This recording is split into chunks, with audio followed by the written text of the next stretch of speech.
right, just got done with the live-action remake of Snow White. Yes, sir. Lot of, I'd say, press, a lot of talk going into this one. A lot of business, a lot of stuff. Yeah. So, well, here's the moment. I'm gonna let you start off with first. What'd you think of it? Well, first I have to say I've talked down on this movie for a long time, and I was impressed with certain aspects of it. Would I say this is a great film? Absolutely not. However, I would say, in my opinion, some of the songs I really liked. They also had very beautiful scenery.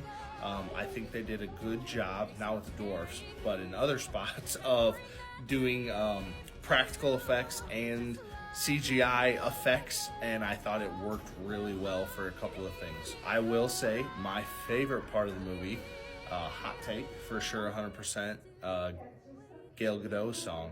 I loved it. That whole scene I thought was fantastic. So I will say it was way better than I thought it was going to be. So for me, to make it a good live-action remake, there has to be enough added to it that makes it worth going to watch it. Am I just going in to rewatch the same old scenes that I could watch in the original?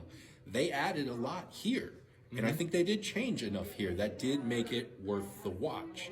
Am I going to necessarily call this a great movie? No. I think it was the beginning that kind of dragged a little bit, and the ending was a little anticlimactic for me. Yes. But a lot of the stuff in the middle, I did like the adding. I did like some of the new characters and all that. So I do think, I can't believe I'm saying this, it's not the worst live-action remake by far. I agree, 100%. It's not the worst. It's pretty middle ground for me, which is a lot better than I thought it was going to be. So I think we're both pleasantly surprised with this one here. Yep. I think whether you're a fan of the original Snow White or this is going to be your first exposure to this story, I think it's going to be a good time. And I stand by Rachel Zegler. She's fantastic as far as a singer. And I think a lot of her songs too. And I think Gal Gadot kind of surprised me too in her musical number. I don't know if she's really known for singing much, but we've talked a little bit more longer with this one, I think. But there's a lot more to talk about. So. And we'll talk about more later in the week. Yeah, I got a lot more to say. Yeah, we'll probably talk more about it next week of Popcorn Bucket List. But yeah, overall, check it out.